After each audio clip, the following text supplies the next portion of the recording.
All right. All right. Hello, everyone. Welcome to here again. So we're excited to not only have a Dreams to Reality conversation with Destin, but also do it here at the Opportunity Machine. And so thank you for hosting. Thank you for being the person that we're interviewing. You've really pulled most of the weight here. This is good. And before you guys arrived, we were talking about Val Kilmer and all the great Val Kilmer movies. Yeah. So at some point, put your favorite Val Kilmer movie in the comments. And 3 weeks from now, whenever I look at this, I'll respond. All right, so we want to talk about all kinds of, I guess, interesting, fun things. But I want to give you a chance to mention something about Innovate South, the conference that's coming up, because it's coming up in a couple days. Sure, yeah. We'll dispense with that stuff, and then we'll dive into more fun things. Yeah, sounds good. So we have Innovate South coming up on Thursday and Friday of this week. So it's April 24th and 25th. And the good news is that it takes place all here at Opportunity Machine. So you can come in at, and both days start at 1 o'clock. So, you know, we don't have to wake up, crack it on. Like if you got to go still get some work done, things like that, you can go do that and then come in the afternoon. And good news is, I think what most people love is that you can come in, you beat the crowd for festival. There it is. You get a parking spot, you get some great content, some great networking in, and then as soon as we're done is really when festival kicks off both days. So it's a nice little, like, come in, still get some different, work done, something that's, a little bit different. You're bringing in all these speakers from all over the place, and then you walk straight in the festival and you're already parked. You're already here, so you can't beat that. Yeah. Just, you basically come for early parking. Yeah. But then also, like, hey, here are these cool people from, and there are people from all over the country who are like founders, and do they all have connections to Lafayette? Or some of them maybe, but some of them are just, hey, like, this is a really interesting founder who. We try to do a good mix of local and from around the country. And in fact, last year, you could say international, because one of our speakers last year is from Taiwan. He wrote a book called Actionable Gamification, Yukai Chao. Okay. And it was awesome because I was blown away by the fact that we were able to get him, because he came in and then nonchalantly was just like, yeah, I have to leave early tomorrow morning. So I'm just going to go probably sleep at the airport. Like, it was Friday night of festival.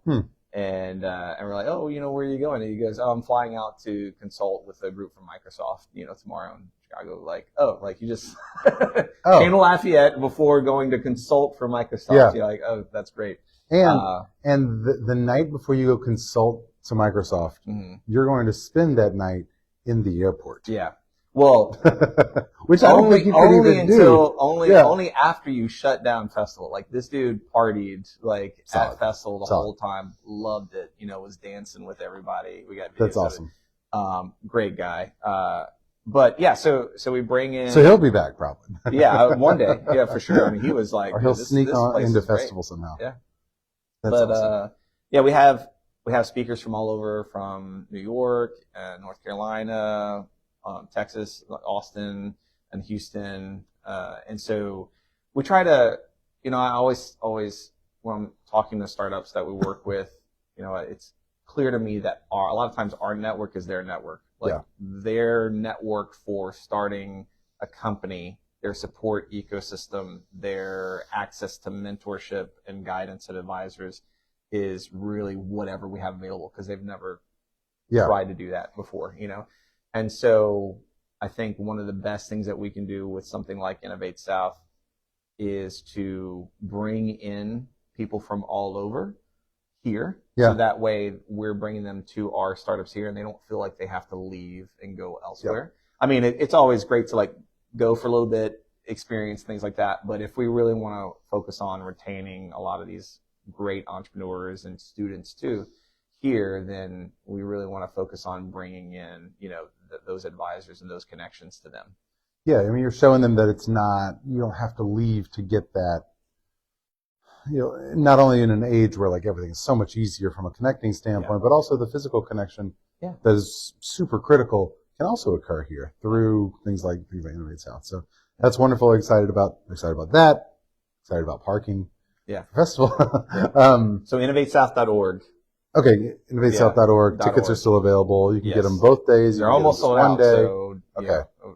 Go now. Go now. Stop listening to this. Yes. Just jump back to this. Jump in later. We'll be talking about something else. Pull up another Don't tab. worry about it. Yeah, absolutely. Yeah. You're not knowing about the internet. Just pull up another tab. Yeah. There you go. Okay, so you're doing running OM. You're working with all of these entrepreneurs who have started up, either whether it's tech or a variety of different service-based and products and things coming out. But you grew up in Parks. Yeah, I did. Which is not usually thought of as the tech hub of Louisiana. Not yet. Not yet. Well, actually, you know what? Far from me to say that. There's I think there's an ATM there, which is probably connected to the internet. It is connected to the internet. So you got that. And I do think there's a couple vending machines for sure. There's at least one red light now. There you go. Absolutely. So there's some technology going out throughout Parks. And in fact, I spent a good bit of time in Clocherville, is where my grandparents are from too. So like the small P towns, is where I come P towns from. only. I like that. It's a good strategy. But I grew up in Parks. I went to Burbridge High School, and then got both my degrees from UL because I love it. I love it so much. I spent a little bit of time playing music, trying to figure out what I wanted to do. Playing so music, is that sort design. of the plan? Like, hey, I'm going to be a musician. Because you played music for a long time. Yeah. You played music for a long time. Yeah. My plan was to play music. My family's plan was for me to go to college and do something else, and then I finally played a role. Somewhere in the middle is where I landed, So I played music for a while, and then, kind of what we were talking about the other day is you come to a certain point in time in your life when you're like, okay, at least, I'm glad I did, at this point in time, is that, we've got to be serious about this. Like, it's got to turn into a career. It's got to turn into something, it's not just playing on the weekends, hanging out, with friends and things like that anymore. And so, I started getting serious about it. And I think that, I was always kind of the one person in the group that treated it like a business to a point. Yeah. It's just like, well, how are we going to get from this show to that show if we don't have the gas money to do that? Yeah. Or like you still have to pay for restringing your guitar, and like if the amp breaks or whatever, like we have to have money on the side for that, Yeah. And so I always did the merch, always created the merch, and it was kind of the creative side of things too. Is like, get to write music, but also get to create.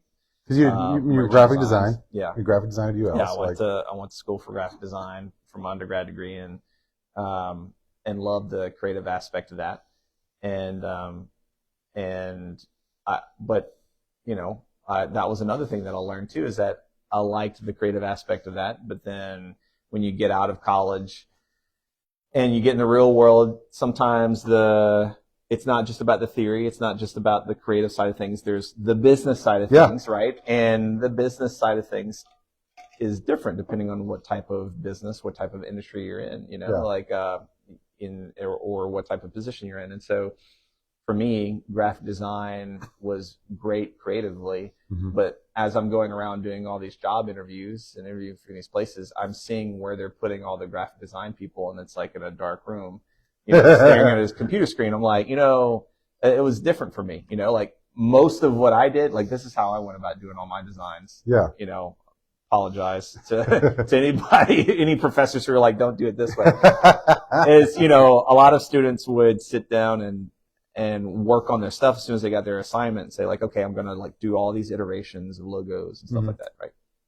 And then I would just think about it. And I think it was like Einstein, right? He said like, if I had an hour to solve something, I would spend 50 minutes 50 minutes thinking. 10 minutes actually working on it. And that was kind of always me, is, I'm like, I'm thinking about it. I'm talking to people like, what are you doing? What are you doing? Like, this is what I'm doing. The social aspect of it, the collaboration, helped me through that thinking process rather than just sitting down and like staring at something for a while. Yeah.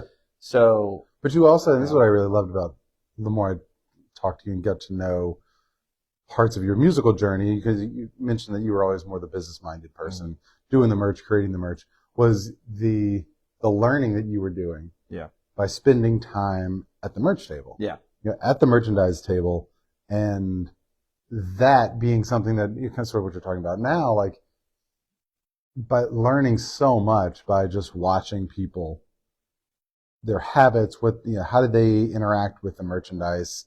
Did they like it? Did they not like it? Why? All those things. So entrepreneurial. I mean, this whole like customer discovery, like that was customer discovery. It's curiosity, right? It's having I'm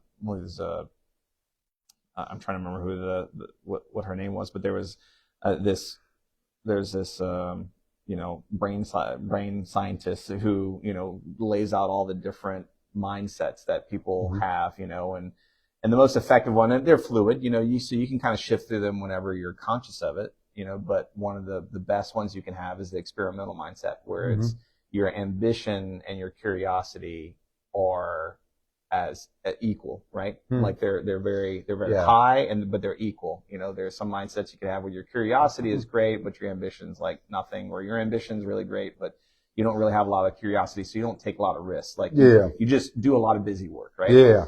And so, so kind of with that in mind, I always try to be as curious, as I am, ambitious. And so talking to people, I thought that was interesting. Talking to people about, hey, like, why do you buy this shirt from this band that I know you don't even like?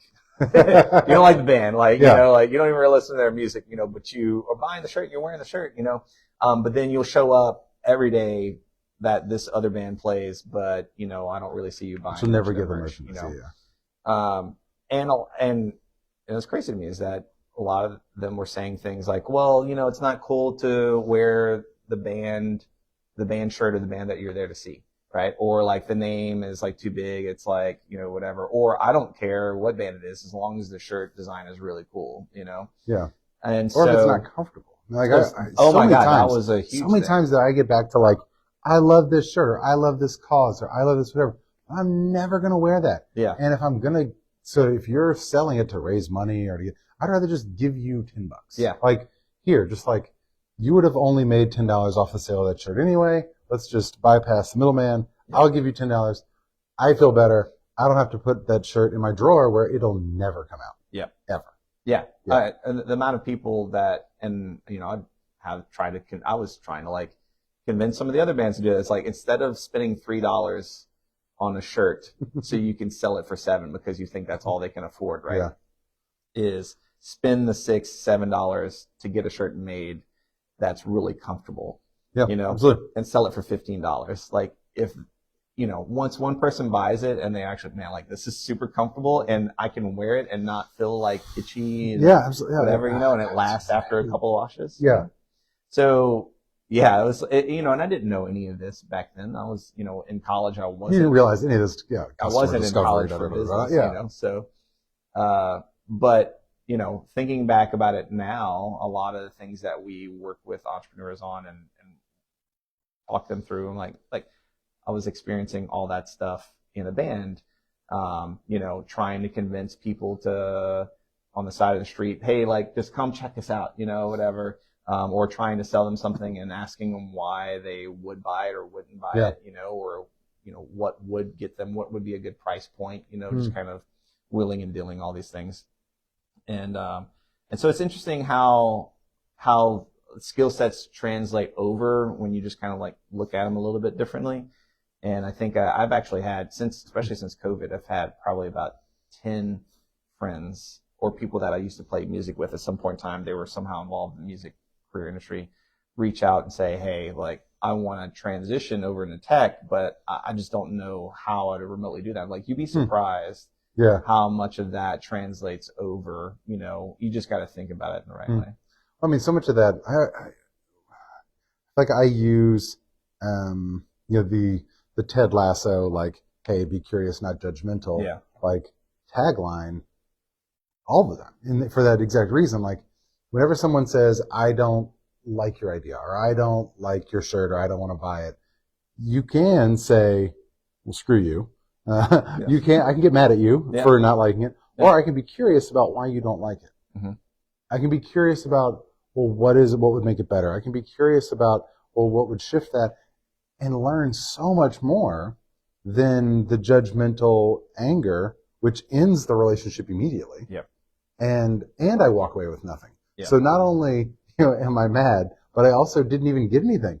And at least with the curiosity approach, I'm still not happy. It still hurts my feelings. It's still whatever. But at least I walked away with something. Mm-hmm.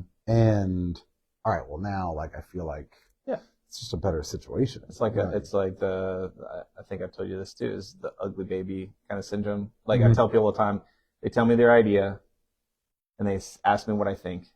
And no matter whether I think it's a good idea or not, like I always respond with this because I think it's important lesson for them to learn. It's like, it's not my job to tell you that your baby's ugly. It's my job to help you figure that out for yourself, right? Yeah. Because people's ideas, especially whenever they're like, I created this thing, whether you're an artist, you're an entrepreneur, whatever, if you create something and you put it out into the world, you have to understand at that point in time, it's no longer just yours. Yeah. Right?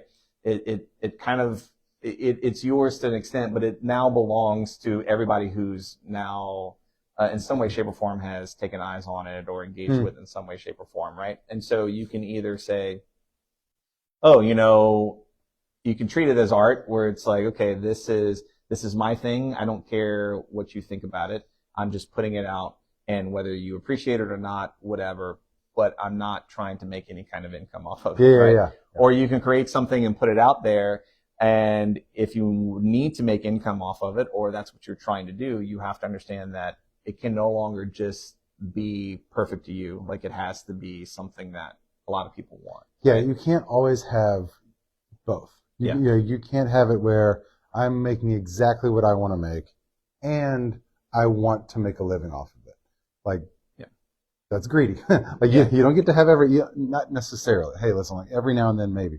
But there has to be a balance. It's a mix of, if I want to make a living off of it, then I have to adjust my relationship with this product, service, etc. Yeah. And I think in order to do that, you have to attach yourself to the problem that you're trying to solve rather than the solution, right? Because the problem is going to be there. Yeah. Yeah. And then you can stick with that and say, oh, well, it's my baby, or my thing is just helping people accomplish this or solve this, right? Yeah. And whatever the mechanism in which I do that, I'm going to be fine with it changing, and I'm going to be fine with it evolving over time to meet the audience that I'm trying to help.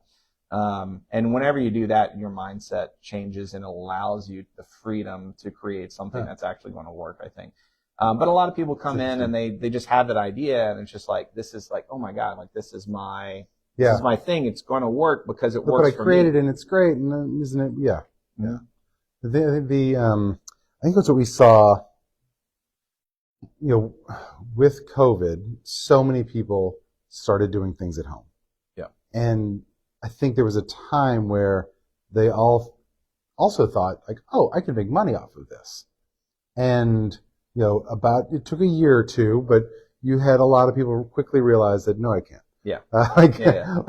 Everybody's making sourdough bread. Absolutely. Yeah. Like, there's only so many sourdough breads that we can eat. Yeah. Like, I love bread. There's only they took up knitting, and they're now going to make socks and scarves, and but you quickly realize, like, hey, listen, like, I like it, but I either don't like it enough. You're not passionate enough about it. Or there's just no market. Like, there's no market, or maybe there's no market the way that I want to do it, or there's no market who's willing to pay the price that I would need, because so for some of them, that was it. It was, man, I love knitting. I'm going to quit my job. Can you make some money knitting scarves? Yes. Can you make replacement income money knitting scarves? Probably not. Yeah. And if you could, you probably are going to get to a point where you're not really knitting yourself. Nope. It's like chefs want to cook, right? So not run a restaurant. Kitchen, but there's only so much time in a day. Yeah. Right? So there's only so much meals. There's only so many blankets you can knit, like, yourself, right? So if that's what you enjoy, that's great. But just know you're going to be capped on how much output you yourself can do. And so you transition, and it's the same thing for coders, like people that, do software development. There's a certain point in time, especially if you're moving up or you're starting up a company, like you might at first do a lot of coding yourself and you might get a lot out of that, but eventually you're going to move over to where you're managing a lot of software developers. Like same thing, graphic design. You become an art director, like you're directing the artwork, but a lot of the hands-on, like initial creation of logos and things like that, then start in the team that you have that you put in place, And so it's weird. It's like the more you love something and want it to build and build and build, eventually you get to a point where you do kind of less of it, at least the hands-on parts of it. And so if you're not, I think the people that are not comfortable ever making that transition, or kind of, they just have to understand like that's where you're going to be, and that's as big as it's going to get. Like this can't grow if you're involved in every piece. So are you okay with it? Yeah. And so it's not good, bad, indifferent. It's just like, this is just what it is. Yeah. And I think that's what's interesting is that for as creative and, flexible and all these things that maybe sometimes entrepreneurship can be, I love when you get it down to the logical of this is it, and it's either this forever or you shift somehow and it changes. But there is no, it grows, but I don't do more work. Yeah. Or it grows and I don't have to go get more people to make bread. Or it grows, it's the baker examples are always so good because it's like, listen, your oven is this big. Yeah. If it was running every hour of the day, you could still only make this many brownies. Yeah. So if you need more brownies, guess what? You need more ovens. And so more hands. Yeah, more hands, more. All the things. So the logic part of it, I think, is reassuring though, is because the logic part doesn't care about feelings and it doesn't care about other things. It just, hey, the numbers are what they are. Yeah. We could want them to be different, but that doesn't matter. Yeah. And so it's just very logical decisions. And sometimes in such an emotional thing like entrepreneurship, because you get attached to all of it, making things logical makes it a little easier. Yeah. Because it's just like, but this is it. But I also like the idea of, the sooner you can remove yourself, and this is maybe totally wrong, the sooner you can remove yourself from the solution and attach yourself to the problem, maybe the more likely you are to figure something out. Because the solution in and of itself, like whatever you're creating, like let's say you're creating some sort of widget to solve, like I always like to use the example just because this is always a problem that I run into, right?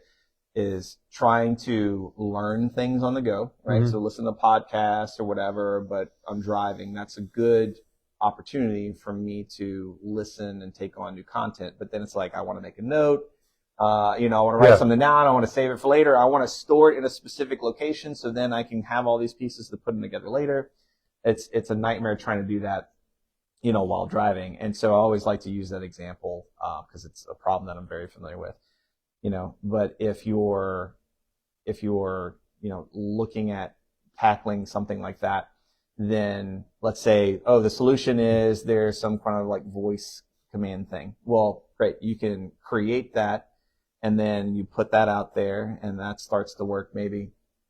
And as a solo entrepreneur, then you have that thing that's running where, okay, now I can go and look at, I'm not attached to the solution. So I don't have to be the one that's, implementing this thing or constantly working on this specific feature of the application.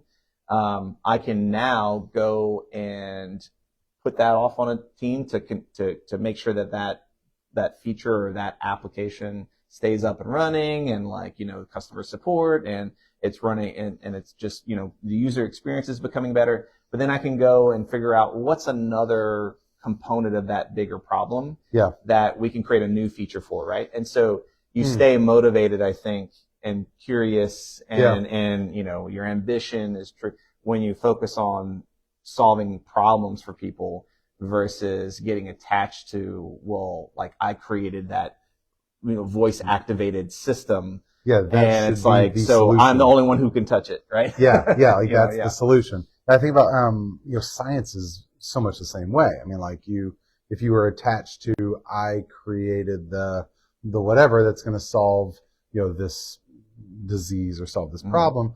Well, like, but if it doesn't work, or let's say it works, but it works over a year and a half. Well, like, you stop there if you're just attached to that instead of like, well, can we break it down to a year? Can we break it down to 6 months? Can we break it down to, and so I don't know why I thought about it, but like, I could see that scientists at MD Anderson, what are they attached to? They're attached to the idea that cancer sucks. Like that's what they're attached to. Yeah. How they go about figuring it out is going to change. Yeah. But what are they attached to? This sucks. Yeah. All right. Well, if we all agree that this sucks, then now let's go attack this. And what you choose to go to try it, I don't know, like figure it out. Like being outside more, or taking this medicine or doing this whatever. And even whenever you find something, you can celebrate it. But it still exists and it still sucks. So let's continue to work on it until, I don't know. It's interesting where all the pockets of, that's why I think I have grown to love entrepreneurship as a philosophy. Because you just sort of point it wherever you want. It's like a little thing. You just point at it. Parts of your life or parts of society or and it's just a strategy, that you're just like, all right, I'm going to take this philosophy and point it at downtown Lafayette. Yeah. All right, let's see. What could be better? What could always be better? What could be, I mean, I think that's, like, that's how we got to space. Exactly. It's like supposedly. Supposedly. Yeah. That's the human, and we see that a lot. That's what I love about Acadiana too, is that you have a mentality here, a mindset, where it's like, okay, I have a problem. I'm not necessarily going to rely on everybody else to solve it. I'm going to go and figure it out for myself. Now I think the mindset is a lot of people come to us with the mindset of, I'm going to go solve this problem for myself. And that's great. That is the start, right? Yeah. It's like the lighting the match, right? Yeah. But it's whether or not they can then take that match and, light a bunch of other stuff on fire to really have it spread. And what you have to do that is, it can't just be a problem that you're solving for yourself. You have to go and verify, is this a problem for a lot of people that are willing to pay for it to get solved? Sure. Right? And then what's the mechanism and what's the business model in which we can deliver that? And, sometimes they're just fine with like, I'm good with it just solving my problem, whatever. Yeah. And that's awesome. Great. But innovation and the ability to, create sustainable, income for yourself and things like that, really, you need to have that market for it, Yeah. And so, are you willing to do that? And I think that's part of the conversations that we have a lot with people. Yeah. Is there a part of the process that you really like? I mean, like whenever someone comes in and you're starting to work with them, do you have favorite parts of that process that for you really just like, hey, all of it's necessary, all of it's important, but there are some things that I'm just like, man, I love that part. I think every entrepreneur who's gone through, or every person who's gone through our programming to an extent will probably roll their eyes whenever I say this, because they're like, oh, I know he's going to say this, is customer discovery. It's just the interview. You do love you some customer discovery. Well, I mean, it's like, that's when you're trying to go 0 to 1. Yeah. Right. And I think a lot of people try to go 0 to 100 and they just skip all these steps. It's like idea to, if I even remotely have the resources to build it, boom. Like, absolutely. I'm putting all those resources in. Yeah. Whether it's idea your life build. savings or not. Right. And then they miss that step of, let me go and talk to people about it first to see if this is even. Like, I was having a conversation with somebody yesterday, and they had this idea for this business, and they were saying, well, we can partner with this person and this person and this person. And I was just like, okay, that's a lot of outside factors, right?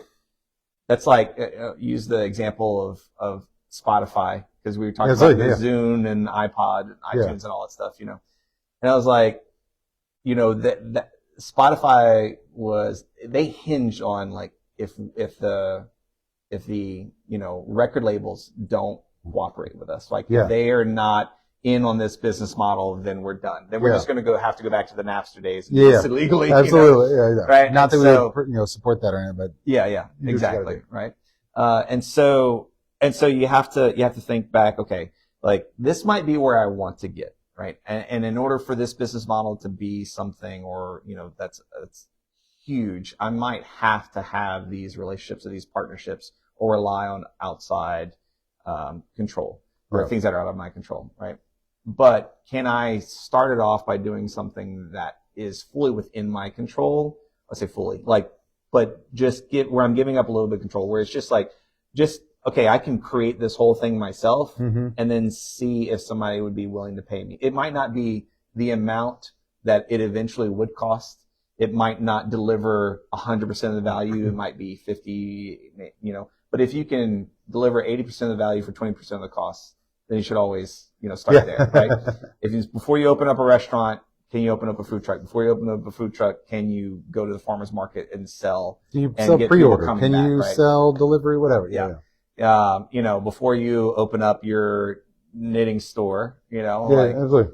And before you create an app, can you take a jot form and Zapier connection and an email template or whatever, and get this information packaged in this way and delivered to this customer for $20 a month, rather than trying to drop $100K on developing this app? Which is an interesting thing, because you can, sometimes people have trouble thinking, well, how do you do like an MVP for an app? Yeah. Because they see the app and then because you think it's like, well, how can I can't practice this. Yeah. It's like, no. Like you can, but you do have to think about it a little bit differently. Yeah. Because you're right, you can't try the macaroni and cheese. You can't try but you can still MVP an app, which I think is cool. And the great thing, well, it's good and it's bad, right? Great thing now is that with AI tools, I've been experimenting a lot with Notebook LM, which is a fantastic research tool for anybody who wants to learn how to do anything. My best friend is, he's a barber, but he's getting into shearing and things like that. And he and I were having a conversation about how, if I was using it to learn how to do something new like that, here's how I would go about putting all the content in there, and then creating this mind map within 30 minutes, of just making it to where I had a podcast I could listen to specifically about the topic. So if I'm driving around, I can still learn from it. Or if I needed to figure out what were the main components of how to sharpen these knives or whatever, go through. And so there's Lovable AI, there's, Napkin. There's all these different AI tools now where you can piecemeal stuff together to get something out there that kind of delivers, to an extent, the value. And then you can start learning from people. Yeah. And then going back to the customer discovery is going 0 to 1. Can I go and talk to people before I build anything, before I even fully flesh out my idea? Because it's going to be wrong. There's going to be, I'm making assumptions. It's the best thing to just honestly say, this isn't right. Yes. And it's not right. Yeah. And that's okay. But you're so close. Yeah. Oftentimes, man, you're so close to being right. You just got to shift it a little here. You got to make it a different color. You got to change the feature. You got to move a button over here. Yeah. But you're not. but it's wrong right now. Yeah. And the execution, the execution is what people will pay for, right? People won't pay for an idea. Investors won't invest in an idea unless they just like you as a person, right? Yeah. And typically that, if they like you, if it's an investor who's successful and they like you as a person, it's typically because they've seen you execute or do something. Yeah, even that still returns to outside of an idea. Still returns to execution. So to go to 0 to 1 now, there's so many different ways that you can do that without having to go raise funds or, for very, very inexpensive tools, you're piecemealing things together. It might not scale, right? Yeah. It might not be able to service 1,000 customers, but you're not trying to service 1,000 customers right away. You're going to work up to that. You're just trying to can I get one customer? Can I get two? Can I get three? Can I get 100? Right? And like there's so many different ways to piecemeal and duct tape stuff together now, for very, very low cost. And then you get it out there, you start learning. Yeah. What people want, how they're going to engage with it. Like, oh, I didn't like the button here, or hey, this feature is completely worthless for me. I don't want to pay you that extra $20 a month for this feature, right? Like, I'd rather have this instead. Yeah. You know, but I would pay for this. Yeah. Yeah. Absolutely. In some cases, which I love when this happens, because I think it's one of the most shocking things to our entrepreneurs is that they think that they can't sell something for more than just like a few dollars. And by nowadays, it's like a few dollars is like $30 a month, you know? Mm-hmm. But they're like, oh, I can't, there's no way people would buy this for more than $30 a month. And then they go and talk to people or actually put it out there, and they can't sell it for $30 a month. So they think they have to back it up. But what ends up happening is that when they try to sell it for $100 a month, it's like, oh, okay. Like, the customer is actually saying to me that, without, really realizing it, that there's no way that you could deliver this value for $30 a month. So I don't believe you. So therefore, I'm not going to buy it. That's interesting. Yeah, yeah. So the moment you try to sell it for 100, they're like, okay, like that seems more realistic. Like, yeah, you've got more not skin in the game, but you're really making a statement here. Yeah, that's interesting. Yeah, yeah. And I think that's like, you don't, because people get in their minds and their heads about like, there's no way I can sell this for more than X, until you get out there and realize that, man, like, you could be missing out on thousands of dollars if, and it's like, it wasn't selling not because it wasn't good. It's just the perceived value was there. Yeah. And you don't find that without the customer discovery aspect. Yeah.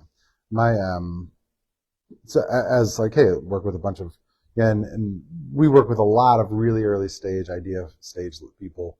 And so I think my favorite is the moment that they shift from mumbling, stumbling through their idea, mm-hmm. to saying it out loud. And you can watch them, because for some of them, especially the ones we talk to, it's one of the first times that they've either said it out loud, or they've said it out loud to someone maybe who's not a really close friend or a spouse or whatever. Like, it's truly put it out there. Yeah. And that vulnerability, that like peeling away, giving you a glimpse of my soul almost, because like, I've guarded this thing. Like, I've guarded it because I don't want it to fail. I'm scared that I'm going to tell someone they're going to say it's stupid. And so they're like guarding it. And then whenever they show you a tiny piece of it, to me, it's incredible. Because it's so like the willingness to finally say it, like the courage that it takes to do it, the courage that it takes to, to throw an idea out there. I don't know. If you're willing to do that, I'm willing to do whatever. Yeah, absolutely. Like, now, if you're not willing to do that, like we need to talk, because at some point you're going to have to. Yeah. But if you can be willing to say, I want to do this, I don't know if it's a good idea, or I don't know, but I'm going to say it out loud. Yeah. And it's like, all right, that's cool. Like, okay, let's go figure out how we help you now. Yeah. I mean, I love that point of just, feeling like somebody is finally kind of opening up and willing to share and things like that. I think in 2017, I tracked how many times somebody asked me before they ever sharing their idea, to sign an NDA. Oh yeah. Okay. Yeah. So a non-disclosure agreement, and basically saying like, I have an idea, but I'm not willing to share it with you at all until I basically get in the legal document, you saying that you will never talk about it with anybody else unless I tell you. Like, I hear way too many ideas, right? Because honestly, there's a lot of times where I may be talking about somebody's idea and you may think it's yours, but it's actually just that you have a very similar idea to somebody else's, right? And so it's impossible to do something like that. Investors, like early stage investors, people that work in entrepreneurial support organizations like ours, like it's just impractical to sign NDAs just to hear an idea, right? Yeah. And it was, I think 48 times I was asked to sign it. Like, and I'm like, no, like I can't do that, right? And thankfully since then, I think that either the mindset's changed. I still like a couple times a year, probably I get somebody who's like sign an NDA first, but I'm always able to talk them through like why that doesn't make sense. It's not going to matter, and things like that, because the idea is not really worth anything. Yeah. It's the execution upon if you haven't shown that you can do anything with it. And even if it's not just like there's, let's say there's nothing to patent, like there's no necessarily trade secret. Most of what we need to know in order to help is not anything that really can be protected anyway. It's like, well, what does it do? Right? That's just the idea. How it does that, I might not even necessarily need to know. And even once you get into the patent level, like when you talk to patent attorneys, like they're like, just the idea of you solving the problem, you can't patent that. Yeah. But the process, yes. but you're right. Like we don't need to talk about the process per se. Yeah. Most of the time. Like we're still at that early stage. And then most of the time, this is what I love too, is that they want to, like, I want to patent something. Well, okay, well, you don't even know if it needs to look like that. You don't even know if it needs to have this specific feature or this design. Like, it might, this design that you've created might technically work, right? But what was it? The Betty Crocker cooking example. I love this one because it's so ridiculous. But I'm pretty sure it was Betty Crocker. They had put out, I think it was the first time they had put out cookie dough where all you needed to do was add water to it, and no one bought it because they felt like they weren't cooking. It's like, I want an easier way to cook cookies, but I don't feel like I'm cooking because there's no ingredients in this, right? Yeah. And so they took it off the shelf and then they re-put it on the shelf where it required an egg as well, and it was fine, Yeah, absolutely. You think about those box meals now. It really is. It's water and an egg. Yeah. And maybe some vegetable oil. But you're right. Make it easier for me, but I still want to feel like I'm doing something. Yeah, it's one more box. It's like in the box of things you need. Yeah. It's like, you gotta need an egg. Well, of course. Well, at this point, absolutely. So imagine going through all the work to, patent something and put it out there, and then you made it too easy for people. Yeah. Right? And I'm like, oh, okay, well, then your patent doesn't even hold up because the design that's actually going to commercial has to change. So this makes me wonder if you even need the egg. Like, were they just like, what could we put on there? Yeah. It won't mess it up. Yeah. Just put an egg there. Just put an egg in there. We're not going to change the recipe. Like at the time, eggs were like 50 cents a dozen. Yeah, now take the egg out. Yeah, absolutely. It's like, no, don't put the egg in there. Take the egg, invest it in some stocks, let that egg grow into more eggs. Yes. And then, that's the only way. Yeah, that's the only way. Absolutely. I don't even know what you'd put in now. Yeah, absolutely.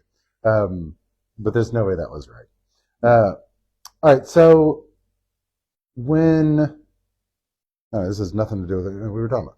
But when did you, and partially because I know that we talked about the other day, when did it go from, all right, the band thing, it's just not going to work. Like, I've chased this thing as far as I can. Mm-hmm.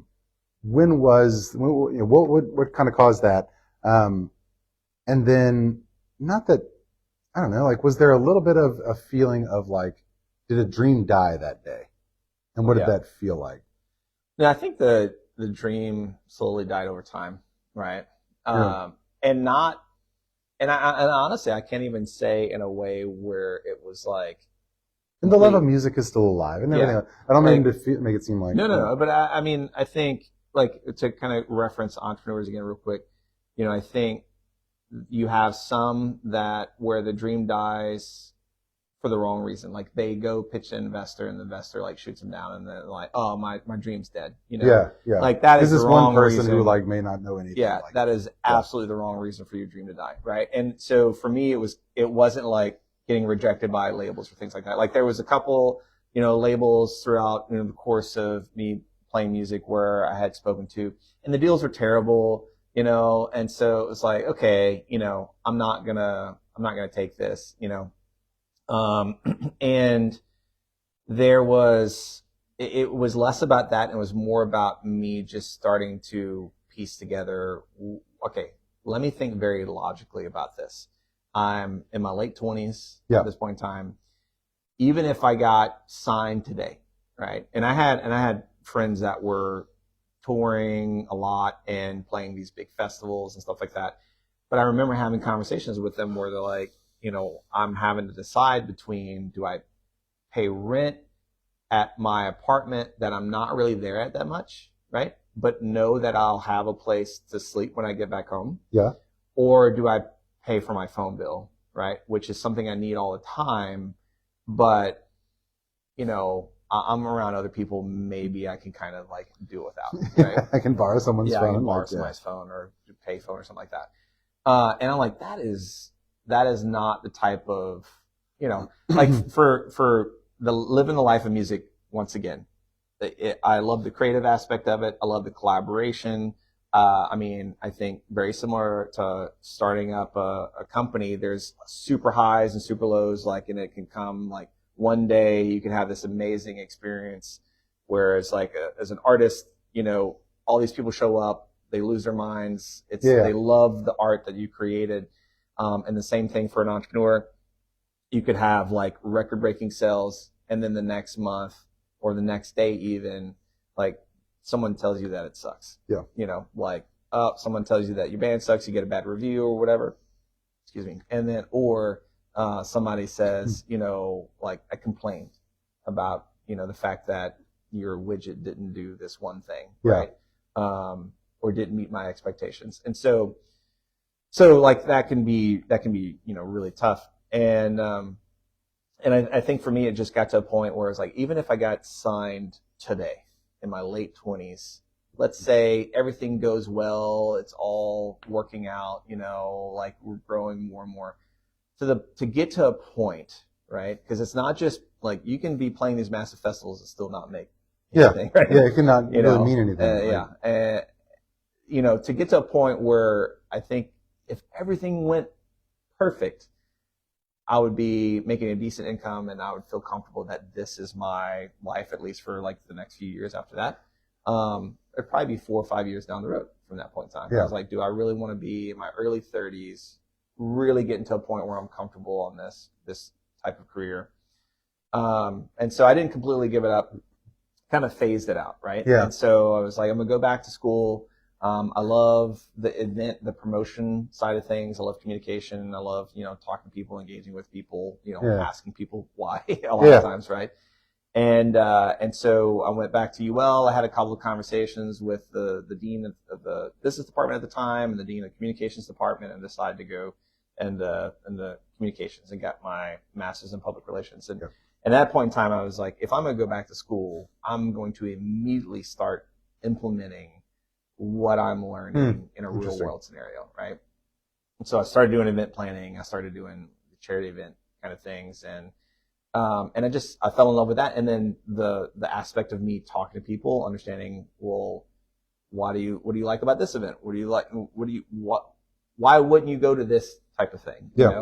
The ticket price is too much. Oh, the people that are there, or they spend too much time doing X, Y, Z, and it's not as entertaining. If I'm going to go somewhere on a Friday night, I want it to be entertaining, right? It's the only night, maybe, depending on my busy school career or how I have kids, or whatever.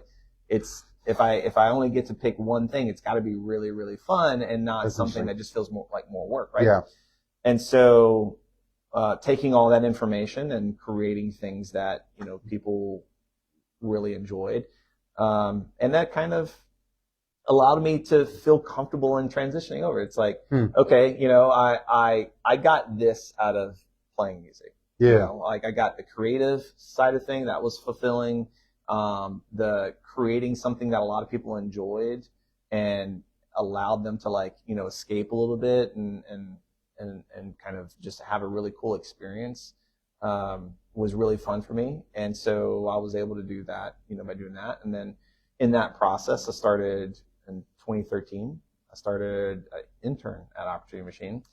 Yeah. And then that was even more fulfilling for me, is like working with entrepreneurs who were trying to, maybe not at first, but really at the end of the day, trying to solve problems for people, you know? Yeah. And that I thought was just very fulfilling and enjoyable,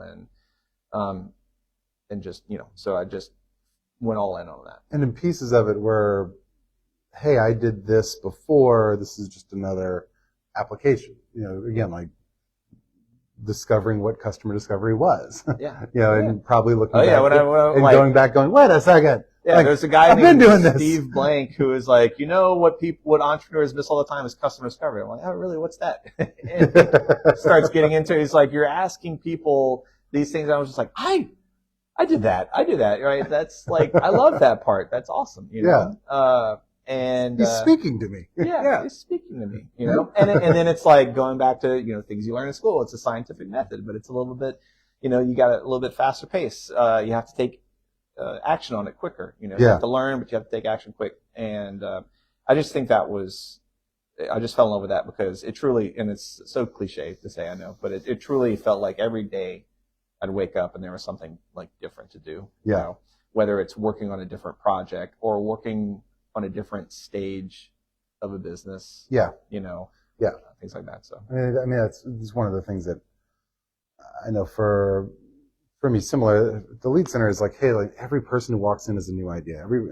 Or a new personality, a new idea, like. Yeah, or it's the same person who has a recurring meeting who's now at a different stage, and you can find like, hey, what did you learn? You know, so many of my things, you know, whenever I'm working with the recurring people, is like, so what did we learn this week? Like, what is clearer now than it was last week?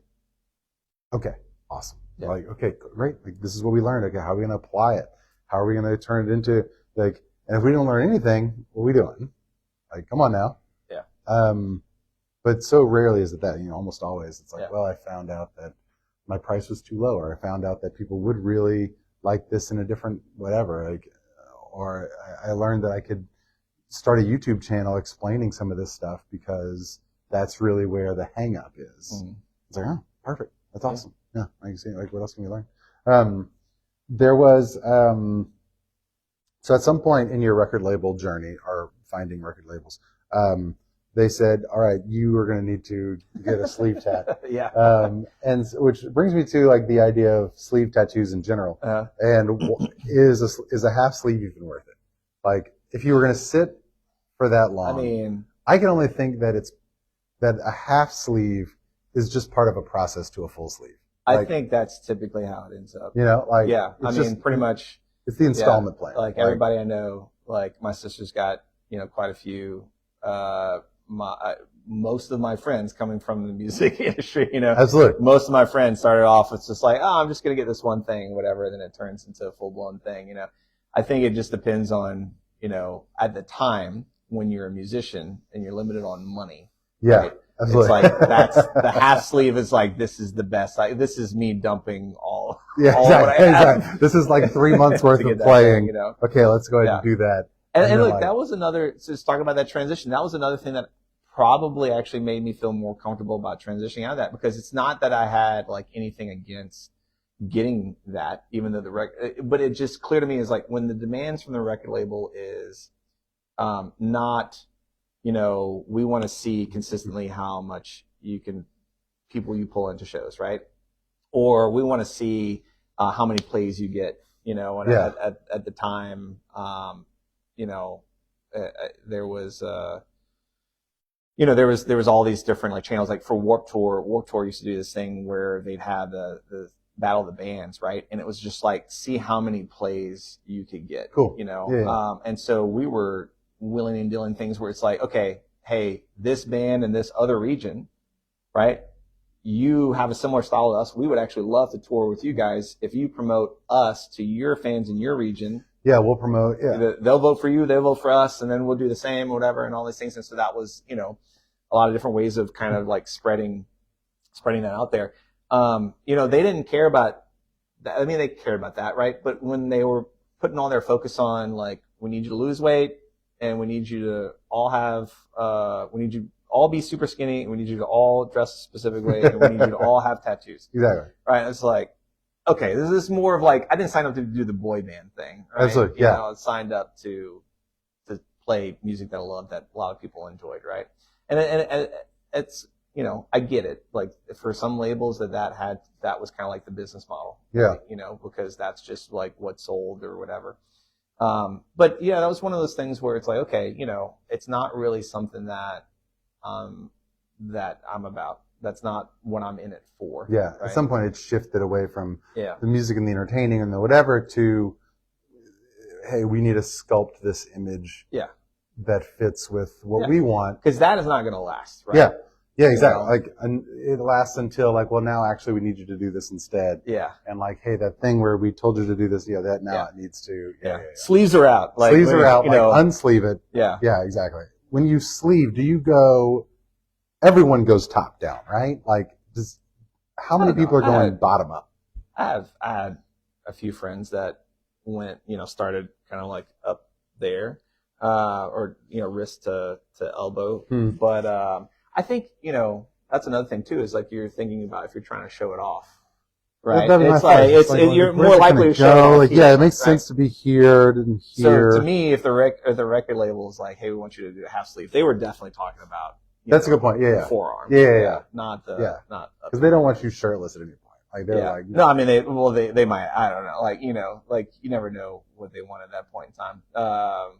But yeah, that was one of those things where it's like, okay, like what you're looking for, I think I'm fine with like looking for something else, you know? Absolutely. So, okay. And I mean, and I think that's just kind of like life in general. It's that back and forth of like, all right, let me test this out. Okay, that's not really, you know, what is in demand there is not really what I'm about, right? And so the same thing for entrepreneurship, kind of going back, it's if you put something out there and there's a demand for something, yes, you should look at, okay, like if I'm really trying to make this something, I should go where the demand is. But at the end of the day, if you're not passionate about it, it's not going to work out. It doesn't matter if there's a demand or not, you know? So I think that's always something that you got to keep in mind is, would I be willing to work on this for the next 10 years, even if no one cared, right?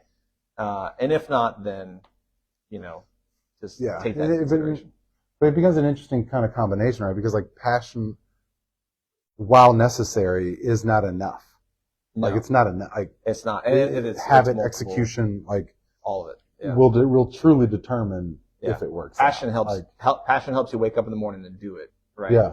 But doing the right things is the next thing that you is still the utmost. Yeah, that's what's going to decide whether or not it goes somewhere.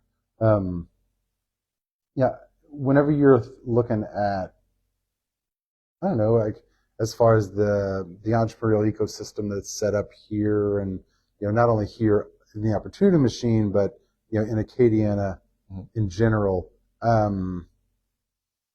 You mentioned earlier, like there's so many things that we feel like we have going for us. You know, in this, you know, hey, if you've got ideas, there are spaces to start to push them, you know, in some direction, you know. But yeah, I don't know, like when you look at the next wave of entrepreneurs, you know, especially like with students coming out, like where do you see some of that? Maybe not necessarily going, but like, how can we kind of continue to create this environment where especially students feel like I can run with ideas? Yeah. Where before maybe it would have been like, well, you need to finish school first. You need to, you know. I think it's critical as possible for students, even starting in high school, to start testing entrepreneurship as early as possible. Like testing their not necessarily just capacity, but their interest in entrepreneurship, you know? Yeah. My wife and I have had conversations before. It's like, hey, you know, and it's just because like our parents and families, whatever, you know, maybe they weren't exposed to that or whatever, but it's like the more things that you're exposed to, then the more options you have to understand, like, okay, this is the path that I want to go down. And I think entrepreneurship and skill sets around entrepreneurship allow for you to test a lot of different things, right? Or encourage that at least. And so, you know, I think anything that we can do around getting students as early as possible to start kind of going through entrepreneurship skills and testing things out, trying to problem solve, trying to come up with ideas, trying to sell things and learn from things. Because what that'll start doing is the little things that prevent people from going anywhere with their ideas, like, oh, somebody told me no, I got rejected. Absolutely. It's if you've been rejected whatever 20 times not before you're 20. Yeah. It's nothing against me. It's just like, hey, I just didn't deliver something that they saw value. That just didn't work out the way they thought it was. And so you can learn from that. And also it helps you understand the best ways that you learn, right? You got to create this feedback loop. It's not just, oh, this didn't work out, let me move on to the next thing. What's understanding why they didn't work out so that way you can improve the next thing that you do. Yeah. And so I think anything that we can do as a community to get more engaged, and I don't say just college level, because a lot of times, if I go into a class and I talk to a class or I do a session and they're seniors, they might get really excited about their ideas, but they've already committed to like going somewhere or working full time. And then you get into, not that it's a trap, but you get into that mindset of like, well, now I have a really good paying career. Like I'll kick the can down the road, whatever, before I start my entrepreneurship journey. And sometimes it works out for people, but sometimes they just get comfortable and they start asking like, oh, what if, Yeah, absolutely. Yeah. And so, if you can test that out and then just feel super confident that, like, you know what, entrepreneurship just isn't for me. I'm gonna really hone my craft. I'm going to be an awesome employee for somebody else. Fantastic. Like, you have no doubt. Like, you're just going to go full force. You can do it. It'll be great. But then you're still bringing in, this is what people don't realize. I mean, like, in working with, so like students who are at, in Houston, #1 undergraduate entrepreneurship program in the country, but the kids coming out of there are usually going to work for someone else. Mm-hmm. Now, they walk into that company, one of the best employees that company could possibly have, while also having side hustle. And so, because you walk in with that mindset. And so, yes, you may have decided that entrepreneurship isn't what you want to do as far as starting your own company or doing your own thing. But the skill set of spotting problems, being solution oriented, attaching to pain instead of understanding how to get everybody on board with a solution, fine with failure. Like, hey, no big deal. It's just part of the process. Like, that skill set is going to make you invaluable.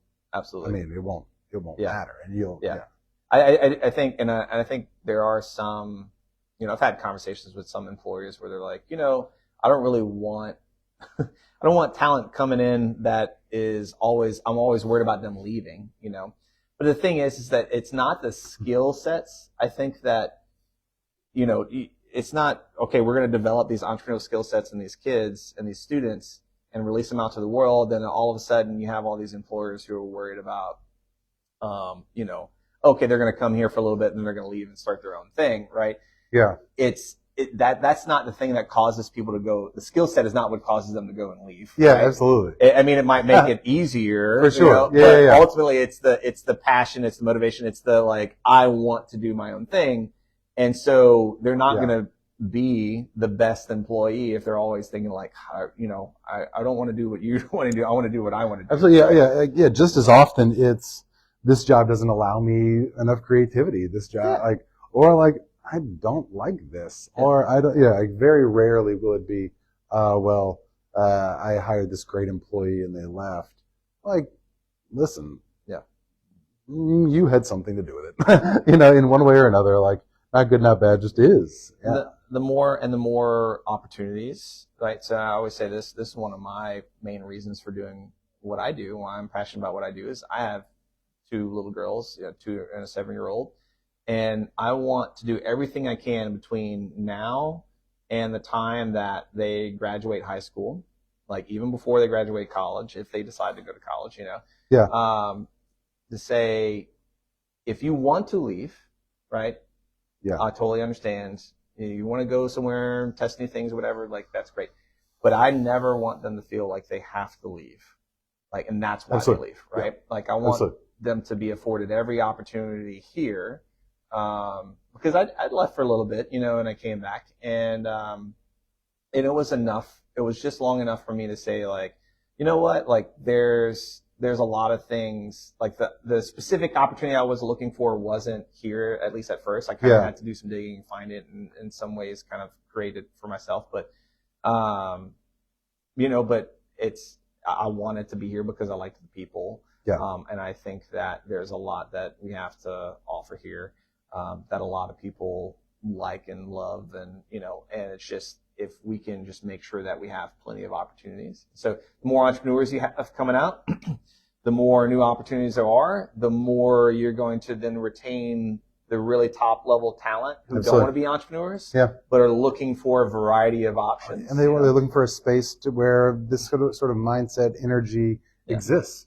Because you know that, if I live in an environment like that, then the idea of constantly making things better, constantly finding new things, new and creative ways to do things, that bleeds into everything. That bleeds into what kind of restaurants are out here. That bleeds into what kind of physical spaces are out here. What kind of art is out here. What kind of music is out here. Like, as opposed to, nope, we just do the same thing over and over again.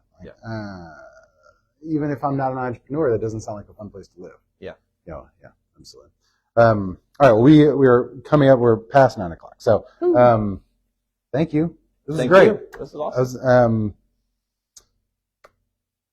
Innovate South tickets are still available, assuming that. Maybe they might. I don't know when you're watching this. But if you didn't open up that other tab, you may have missed everything.